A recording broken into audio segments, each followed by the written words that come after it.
They came before Columbus, the African presence in ancient America, by Ivan van Sertima. Chapter 4. Africans Across the Sea.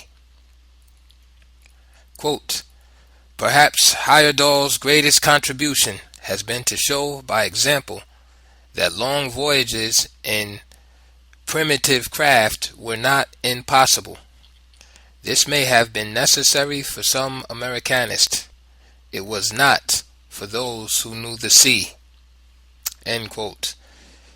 Clinton Edwards, Man Across the Sea. Quote, once you are on the West Africa run, the interesting alternatives should be noticed. The better your ship, the more easily you will cross to America on purpose. The worse your ship, the more easily you will cross by mistake. End quote. James Bailey, The God Kings and Titans. Quote, in the proper season, it was quite feasible to cross the Atlantic near the equator from Africa to South America in small, open boats. End quote. Frederick Pohl, Amerigo Vespucci, Pilot Major. Alvise da Catamosto stood on the poop deck looking out on the far blue banks of the Gambia as his caravel sailed into the river. The Gambia was broad and bright at its mouth, streaming silently back into the Atlantic, whence they had come. The Portuguese pilot felt his pulse quicken as he saw the jungled banks fade into mist like a distant range of mountains. He liked to think of himself as a pioneer, although unknown to him. Phoenician sailors had circled Africa since 600 BC, and Hanno, a century later, had taken the Carthaginians beyond the Gambia, even as far as Sherbro Sound or the Bight of Benin. Farther up the Gambia, they dropped anchor and lowered the rowing boats. Catamosto went down into one of these, which soon entered a stream branching from the main waterway.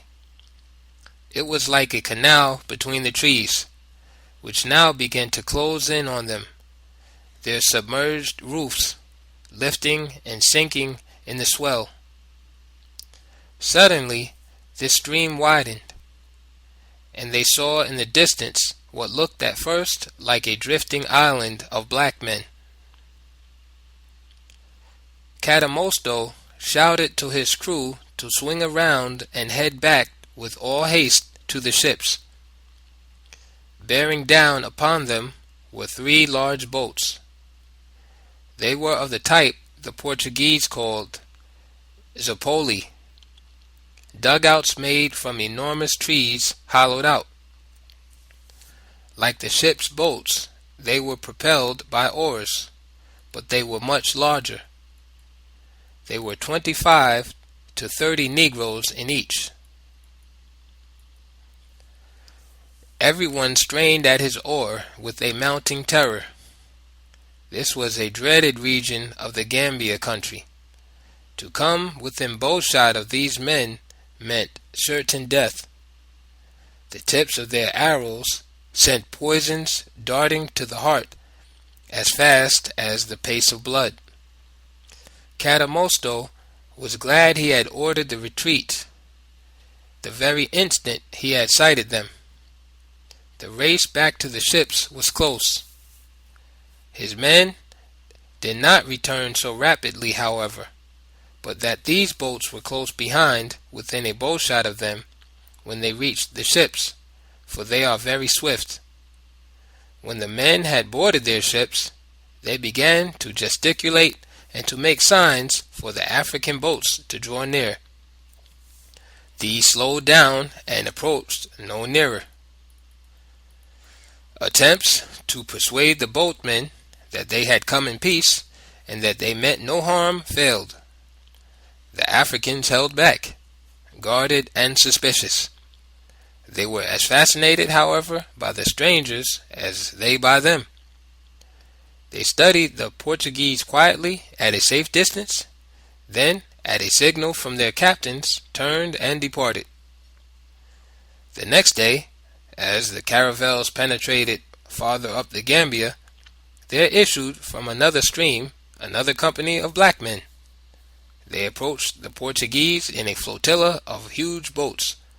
Cadamosto, in the leading ship, split the African flotilla into two sections, thrusting into the midst of them. They numbered 17. He wrote of this encounter, of considerable size. Checking their course and lifting up their oars, their crews lay gazing. We estimated on examination that there might be about 150 at the most. They appeared very well built, exceedingly black, and all clothed in white cotton shirts. Some of them wore small white caps on their heads, very like the German style, except that on each side they had a white wing with a feather in the middle of the cap, as though to distinguish the fighting men. A Negro stood in the prow of each boat, with a round shield, apparently of leather, on his arm.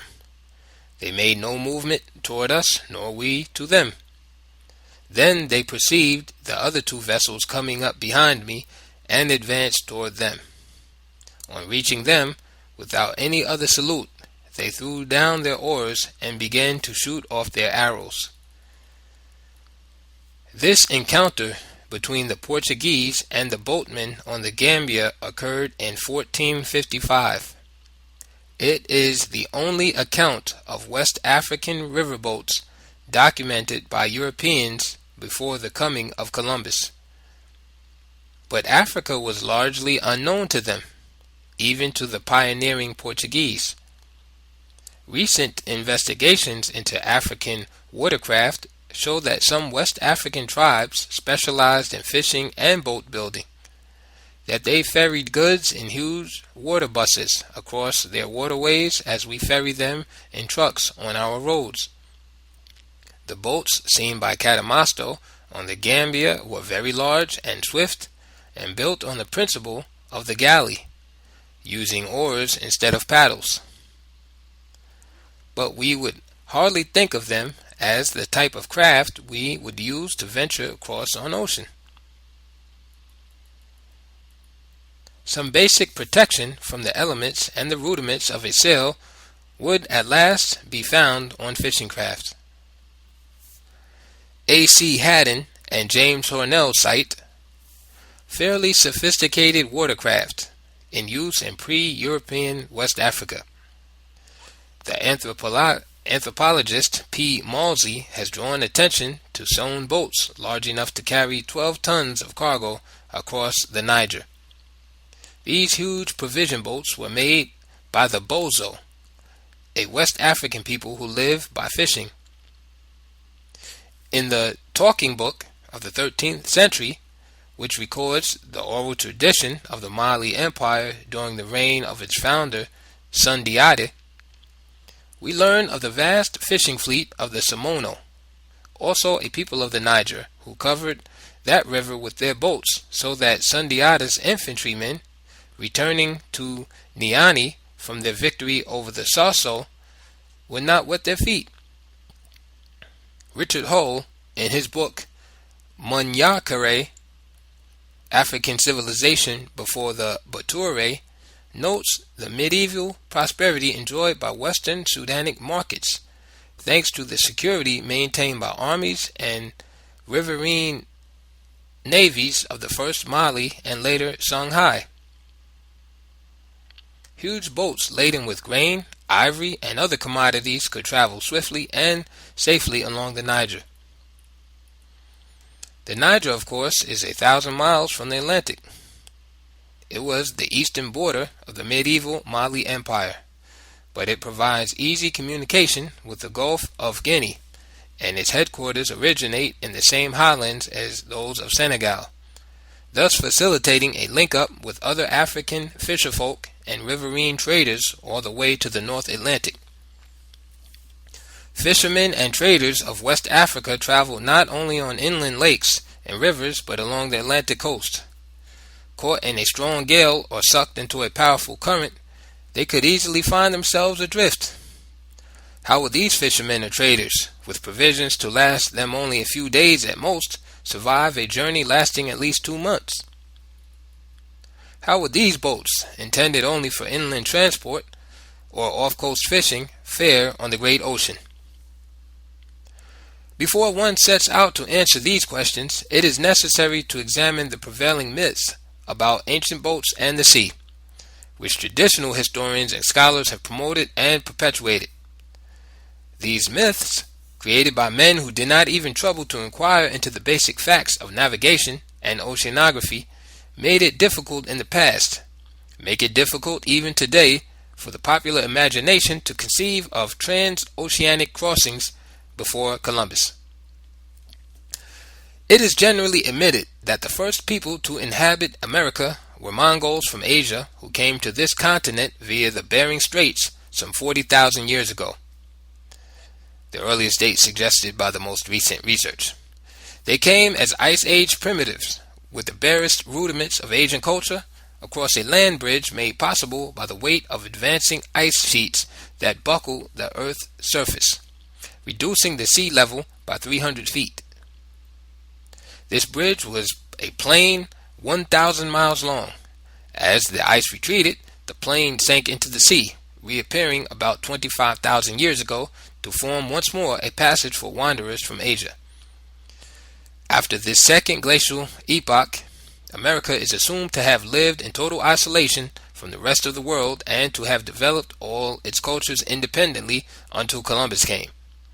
This latter assumption is a myth that has been seriously challenged, seriously enough to force second thoughts on conservative Americanists only within the last few years. The absence of a land bridge since the last glacial epoch has accounted for the resistance of scholars to any consideration of contact in the post-glacial epoch. The sea stood in their imagination more forbidding than 10 Saharas, an impassable wilderness of wind and wave, mocking any movement between the two hemispheres, for more than a millennium after Christ.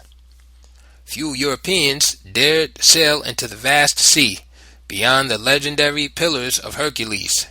How then could other peoples, especially Africans, conceived of as naked barbarians with a boatless culture, venture the crossing? Professor Stephen Jett, a geographer, in his recent book, Men Across the Sea, has highlighted the prevailing attitudes among Europeans and Americans toward pre-Columbian crossings of the ocean. Western scholars, says Jett, particularly Americans, who are imbued from an early age with the doctrine of the discovery of America by Columbus, have tended to assume, first, that the West, including Southwest Asia, has always been the leader in technological progress, and that, as a corollary, other areas of the world did not have equal or superior sailing craft or navigational knowledge.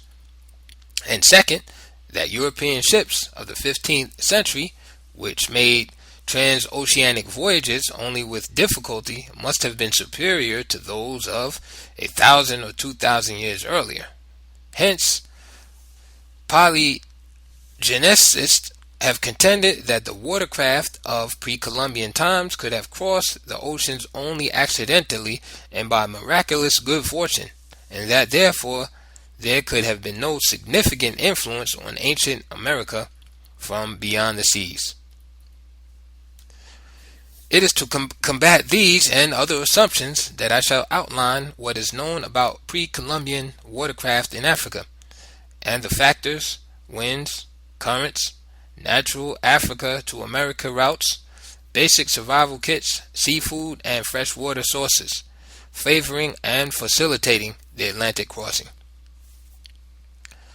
But first, we should dismiss the popular notion that the ships of Columbus represented an advance over earlier ships, thus making the Atlantic Passage open, whereas before it had been an impassable barrier.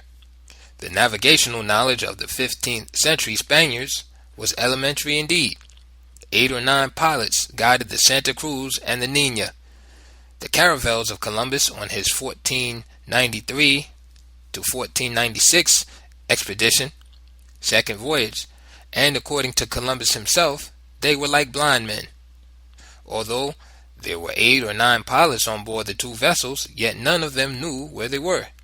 On another occasion he wrote in his journal, "Our ignorant pilots, when they have lost sight of land for several days, know not where they are.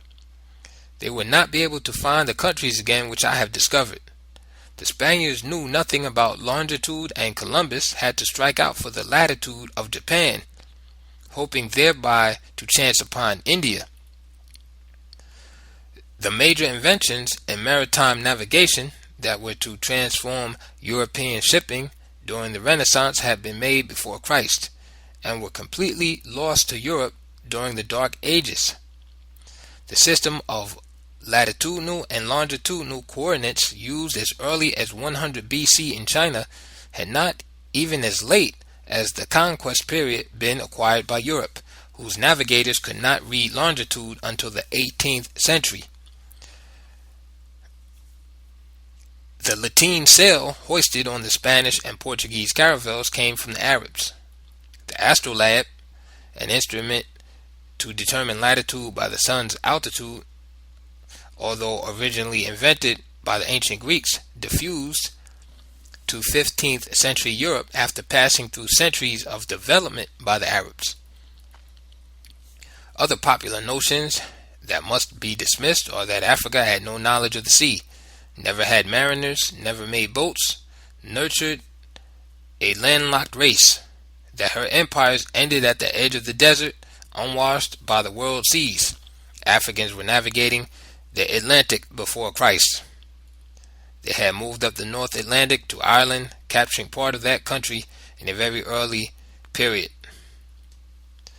Sumas McManus, in The Story of the Irish Race, records that, quote, "In their possession of Ireland, the Furburges were disturbed by the descent and depredations of African sea rovers, the Fomorians, who had a main stronghold on Tory Island off the northwest coast." End quote. Everyone accepts, of course, that this myth of Africa being a continent of landlubbers was not true of the north.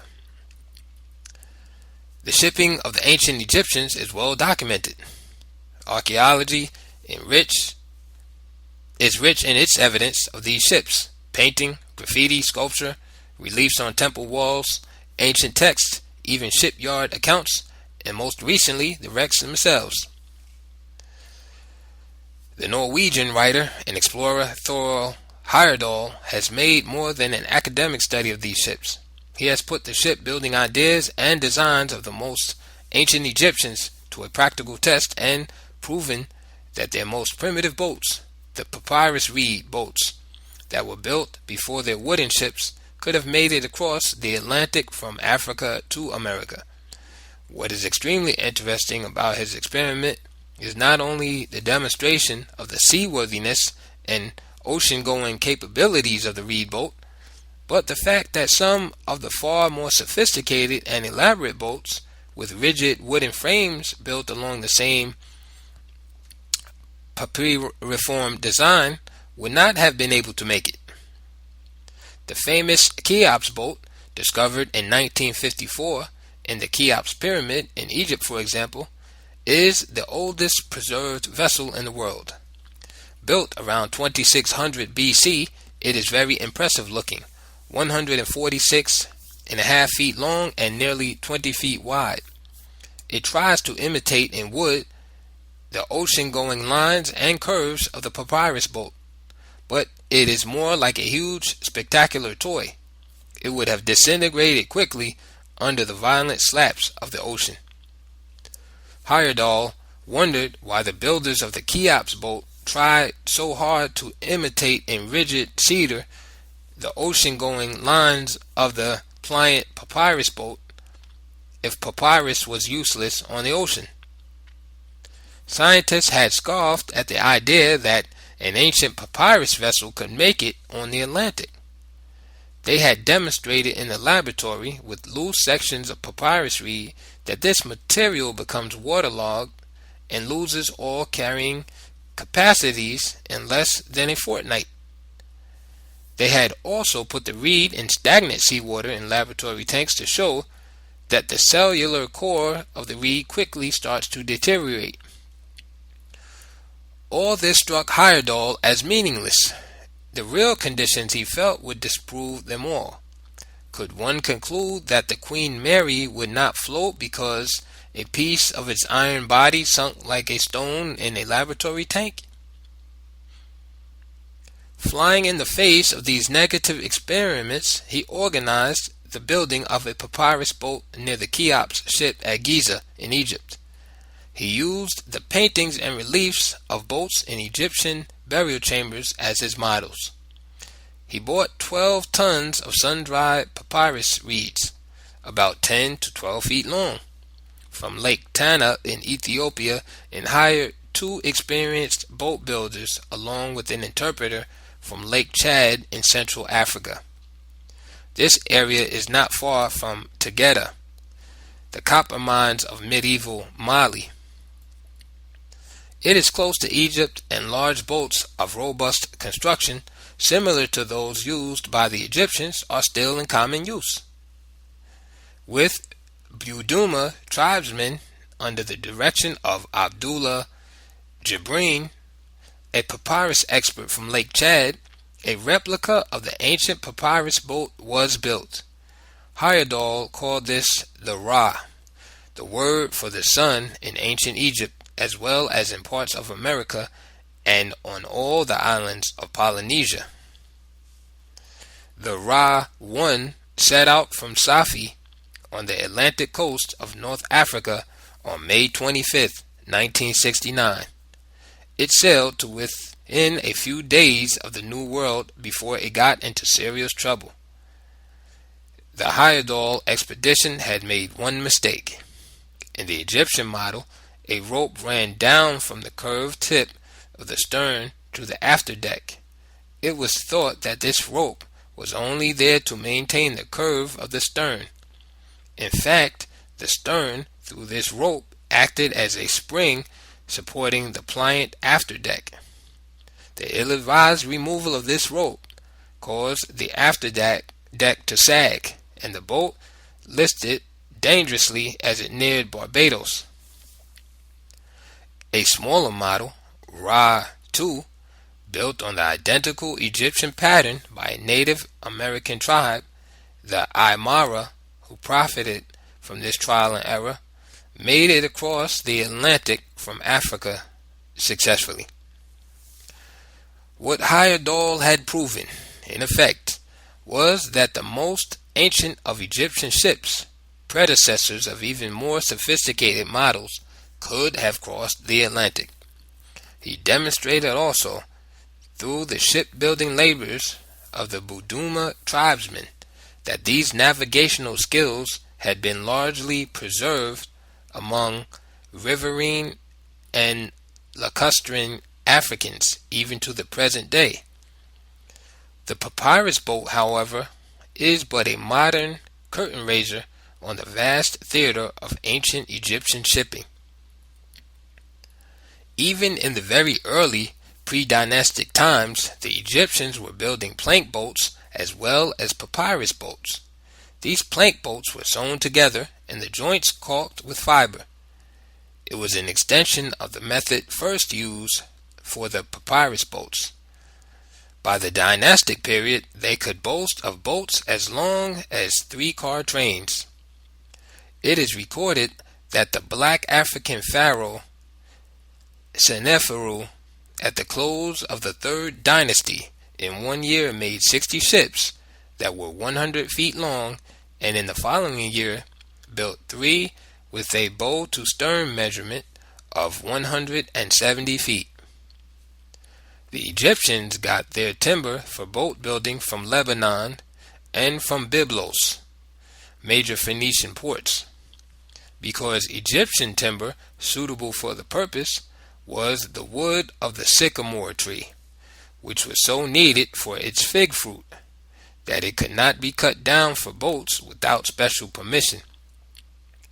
From the earliest times, Egypt had carried on trade with the Phoenician capital of Gabal, Byblos.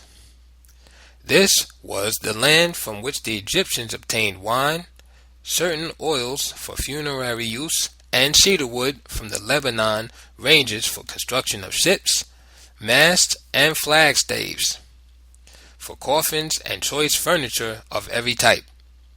In exchange for such products, the Egyptians made deliveries of gold, fine metalwork, and writing materials, especially the precious Egyptian papyrus.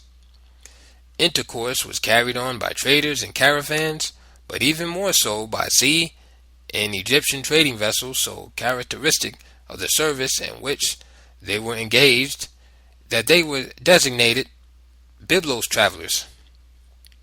Byblos itself was greatly influenced by Egyptian commerce and culture, even if it was not actually an Egyptian colony. Egyptian ornamentation and script were employed by Phoenician craftsmen in the decoration of metalwork and in other applied arts, while the Egyptians in turn borrowed certain of the Phoenician technical process for working metals. Egyptian boats were always welcome in the port of Byblos, for the Egyptians would present gifts of alabaster vases, jewels, and amulets to the king in return for resin and planks of timber. The Egyptians sometimes bought boats from the Phoenicians of Lebanon, though they often built their own from the timber imported from Phoenicia. In a subsequent chapter, I shall discuss the relationship between the Phoenicians and the Nubian-controlled Egyptians in the 800 to 700 BC period. But it is important to emphasize at this point the long-standing maritime bond between these two states, Egypt and the island complex of Phoenicia, and the fact that a high percentage of Egyptian cargoes was carried in Phoenician bottoms, even though the Phoenician was the paid mercenary and the Egyptian the master employer and patron in most cases.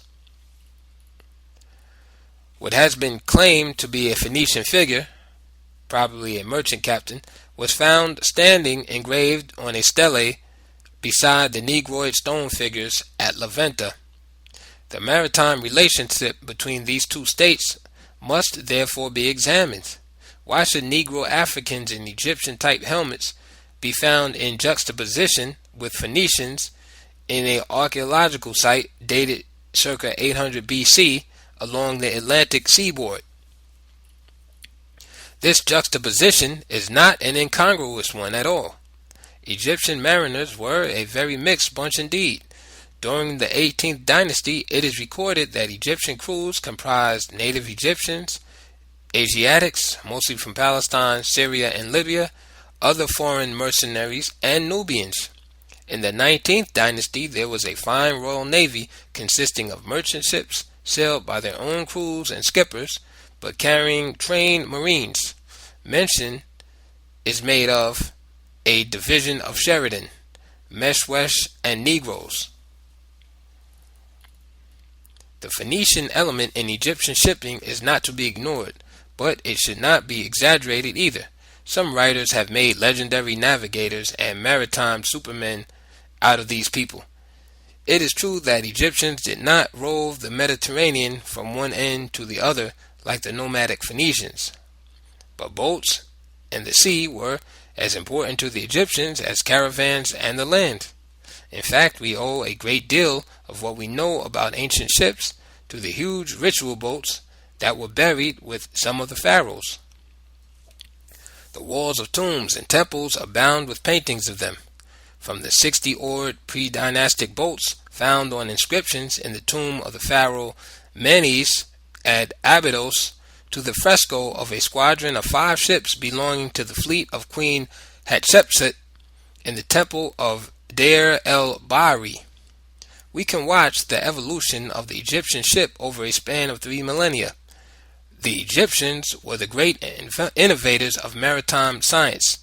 The Phoenicians were probably among the boldest and the best sea pilots of their time, but not equals, surely, of the Egyptian ship architects and engineers. The Phoenicians copied the Egyptian warship developed by 1194 BC, and from them it passed on to the Greeks and Romans. The ships of the Far East also came heavily under the influence of Egyptian navigation.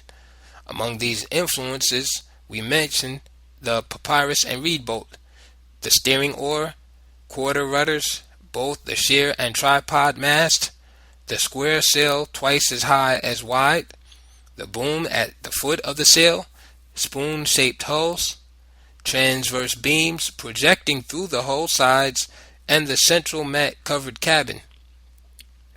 There is also the persistent influence of ancient Egyptian models on boats of the Upper Nile and the Sudan, the Black South. Sewn plank boats closely resembling the Egyptian boat of King Sahure, circa 2600 BC, still sail on the Nile. We have pointed to Egyptian influence on the shipping of the Far East. Egyptian ships also visited the Somali coast of Africa, Punt. In East Africa, however, shipping, though of great antiquity, owes less to early Egyptian than to a much later Arab influence in the Indian Ocean. It would be of interest to look at the ships of these maritime African peasants. The Swahili, for it appears that some of them, while trading on the Indian Ocean, through storms in the monsoon season, drifted or were blown into the Koro Siwo, a current known as, quote, the Black Stream, unquote. This is a Pacific current, at the terminal point of which, on the Pacific coast of North America, a tiny isolated African community, the, quote, Black Californians, end quote, has been found. Accidents of this nature must have been very rare indeed, and the likelihood of survival very slim. An accidental voyage from Asia to America is far more complicated. Immeasurably longer and more tortuous than the Africa to America drift voyage.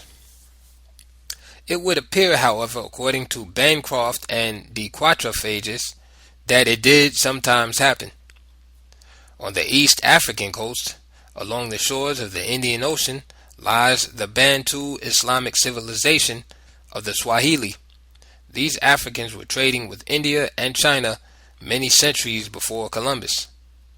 In the 13th century, it is recorded that the Swahili transshipped an elephant to the court of the Emperor of China as a gift. One of their early trading vessels, the Mtepi, is shown in Plate 11. It was used in Indian Ocean trade for many centuries.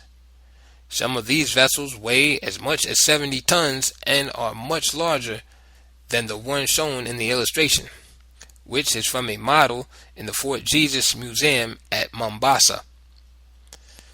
They are secured by palm fiber lashings and are completely without nails or other metal clinchings.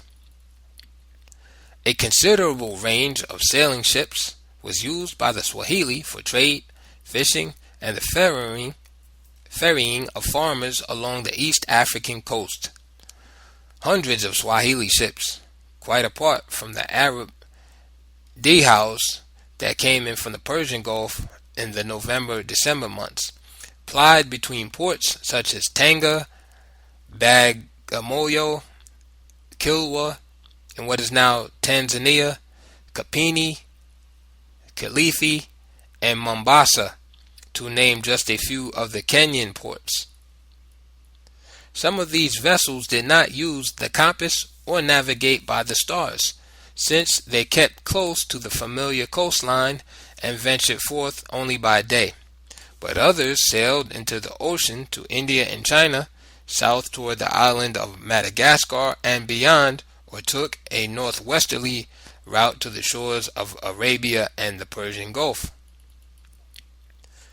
There were interesting variants of the Swahili Mtepe, a smaller craft known as the Dua la Mtepe, which alternated between the use of oars and sail so that the ship was not at the mercy of the wind and current, and could, except in a violent storm, maintain course and speed against them both. When the wind was in sailor's favor, he unfurled the sail, but when it was not, he dismantled it and rowed. This dual feature, the capacity to shift from sail to oar and oar to sail, from wind power to muscle power and back, proved invaluable in the absence of engines on the open sea, and was common to many vessels, those of ancient Egypt, the Arab world, and the East African coast. But it was not an attribute of the Spanish caravel, the type of ship in which Columbus made his historic voyage. Columbus was taken off course for days by contrary currents. Evidence of this comes from several letters, such as the one he wrote to King Ferdinand and Queen Isabella from Jamaica as late as the fourth voyage, July 7th, 1503. Quote, "I was carried away by the current for many days." End quote. The total dependence on the wind could also lead to complete stasis. Here again, the letters written by Columbus substantiate this. Quote, "The vessels of India (brackets America) close brackets, do not sail except with the wind abaft.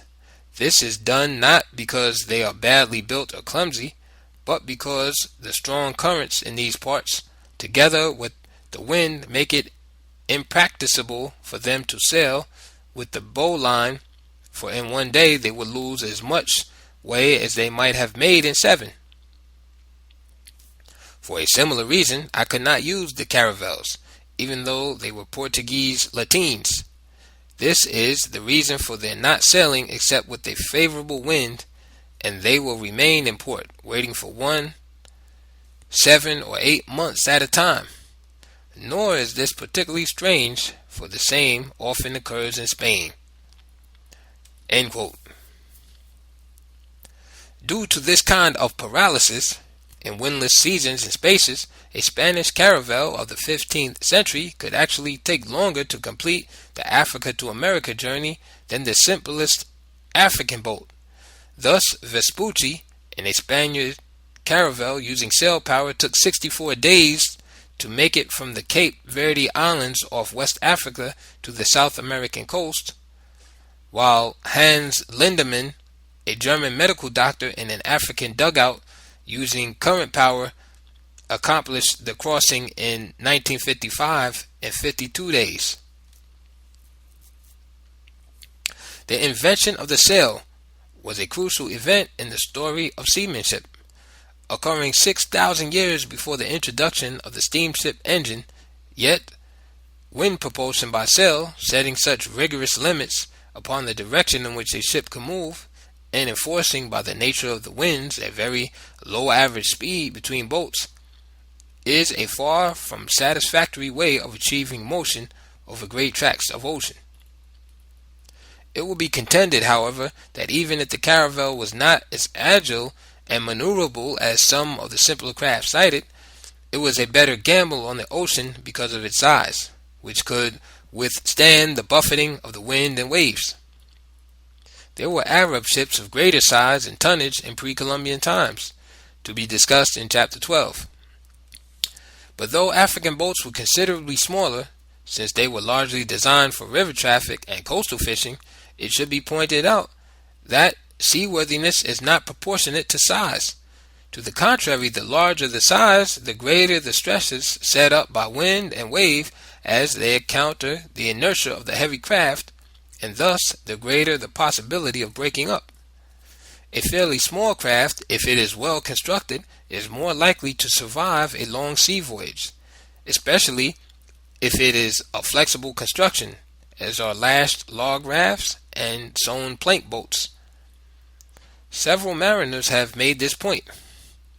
J. Marion, in his Lonely Voyages, notes that, quote, the notion that a small boat cannot go far afield is a complete fallacy, end quote. While C. A. Borden in Seaquest asserts, quote, again and again it has been proven that seaworthiness has little to do with size, end quote. In boats much smaller than the 30-man Zopoli, which attacked Catamosto in an African dugout, without sails and without the muscle power that could propel the Zopoli in the absence of favorable winds or currents, Hans Lindemann made the Atlantic crossing from Africa to America to show that such a journey could be made in such a boat. To prove this point, that river boats can make it on the ocean again and again, Atlantic crossings have been made by small boats of every description. At least 2 rafts, 2 dugout canoes, 2 dories propelled only by oars, several dories fitted with sails, conventional sailboats as small as 5 feet, 11 inches in length, and unconventional boats including kayaks, folding boats, and amphibian jeeps have been successfully floated across the ocean. The Mariner Marion lists 120 intentional modern solo and 2-man long ocean voyages. These crossings of the Atlantic to America and the Caribbean from points in Africa and Europe have been made not only in boats inferior to the heavily manned watercraft of Africans found on the Gambia before 1500, but also in some cases with little or no provisions, thereby establishing that even if by some mishap of storm or treacherous current, African fishermen or riverine traders were cast out into the Atlantic, they could have survived the ocean voyage. Fishermen and the riverine traders, as a rule, take some provisions with them. But Dr. Alan Bombard wrote a life raft, La Hérétique, from Casablanca in North Africa via the Canaries to Barbados in 1952 without any food or water, with only a cloth net for a small sea fanner, a fishing line with a hook for tunny and 2 spears, a small one for sea perch, and a larger one for bigger fish. He survived his 65-day voyage in perfect health. Lindemann, the tester of the African dugout, took along, in addition to Bombard's fishing kit, only an implement to squeeze liquids from fish to make sure of a drinking supply, in case no rain fell on the ocean. If adequate water is available, a man can survive for 50 days or longer without food. And, contrary to popular opinion, seawater can be used as a supplementary water source, as can fish juices. At least in some latitudes and at some seasons, rainstorms in the ocean will provide adequate fresh water and food, especially to people familiar with the sea. Such was Heyerdahl's experience in the Kon-Tiki. There is a 19th century record of 9 Japanese surviving an accidental drift of 11 months and landing on Oahu, and Brooks refers to 2 accidental voyages from Japan to North American waters of 17 and 18 months respectively, with 3 of the crew surviving in each case. In view of the foregoing, the question of accidental drift voyages of Africans to America, apart from the intentional and well-provisioned voyages of the Mandingo in the 14th century and the voyages by the Songhay in the latter half of the 15th, needs the most serious examination.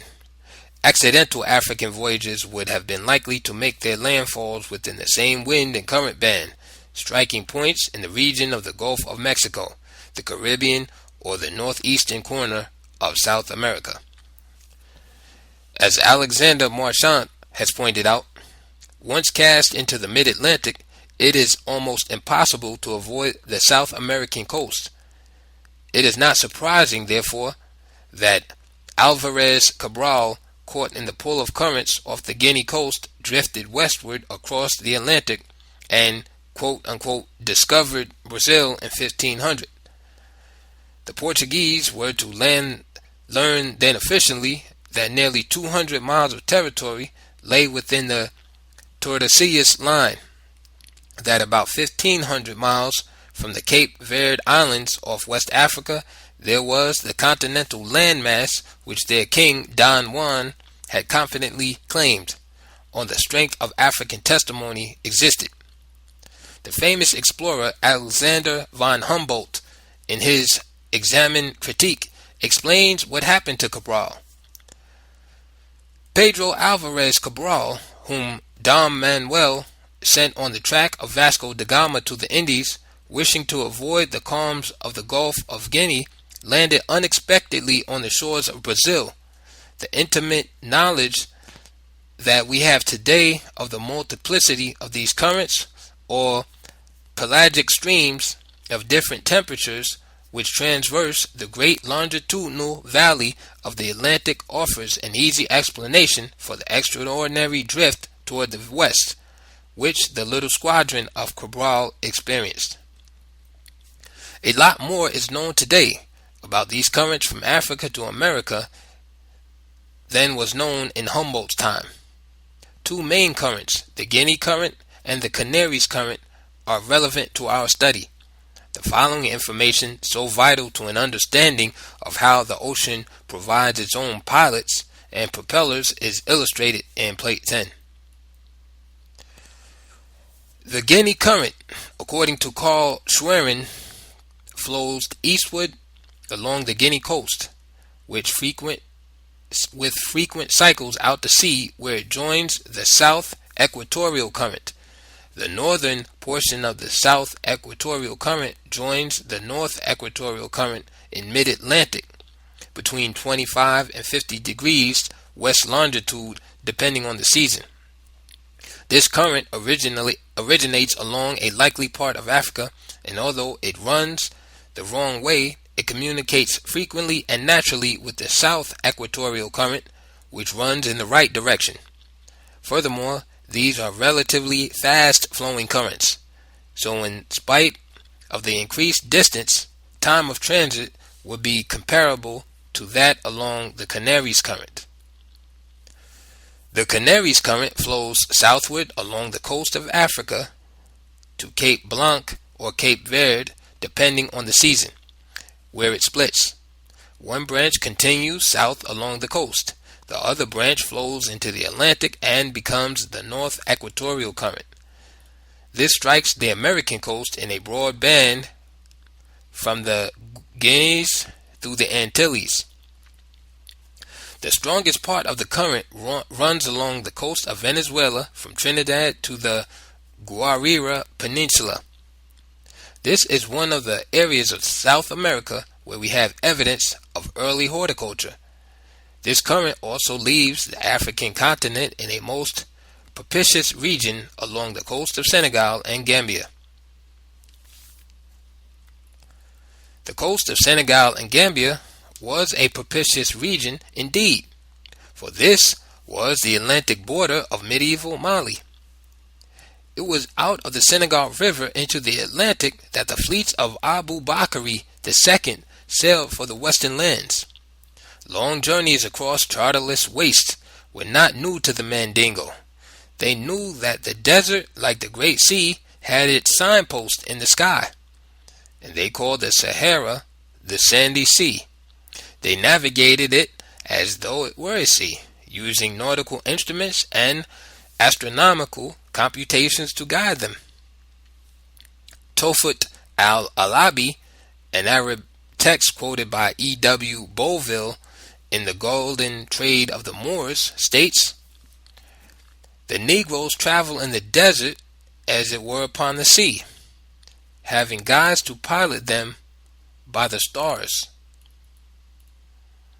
The compass too was used by both Arab and African merchants in the Sudan who had to cross the desert in their caravans. Of nautical instruments, the Sharif was a keen buyer. His interest in them seems to have sprung from their proved value in the desert. Merchants traveling to the Sudan were forced to use nautical instruments. Paul Imbert, a French sailor making his journey across the desert by caravan, remarks in a letter to a friend, "To steer their course, they, heads of the caravans, make their observation from the rising and setting of the sun, and the stars and compass direct them. They always take care to have someone in the caravan who understands these matters. If West Africans were using the compass and astronomical computations for desert travel, it hardly makes sense that they would venture out intentionally on the unknown sea without these aids to guide them. It would make little sense, too, if the Emperor of Mali, Abu Bakr II, during whose reign, 1307 to 1311, Timbuktu had already become a seat of learning, had equipped an expeditionary fleet without drawing on the storehouse of knowledge available to him, and which he, with the enormous wealth of Wangara, Bambouk, and Bore, was philanthropically financing. The skill of the Arabs in seafaring, after all, was known the world over, and although their secrets were jealously guarded from commercial rivals, as were Mali's secrets regarding the source of its envied gold, this nautical knowledge would have been readily available to such a generous patron of scholarship at Timbuktu. At Timbuktu, which was approachable by both land and water, visited by both caravans and boats, the black emperors kept a magnificent and well-furnished court. Here were a great store of doctors, judges, priests, and learned men that were bountifully maintained at the king's cost, and hither were brought diverse manuscripts of written books out of Barbary, which are sold for more money than any other merchandise. Because of all of these factors, the court tradition of Mali should be taken seriously. This tradition, which was dramatized in the previous chapter, has come down to us through Al-Qualshandi and the Masalik al-Abasar, the works of the scholar Al-Umari, and an Arab of Damascus who spent his early life in the service of the Sultan of Egypt. He quotes the words of the then governor of Cairo, Ibn Amri Hajib, who questioned Kankan Musa on this matter.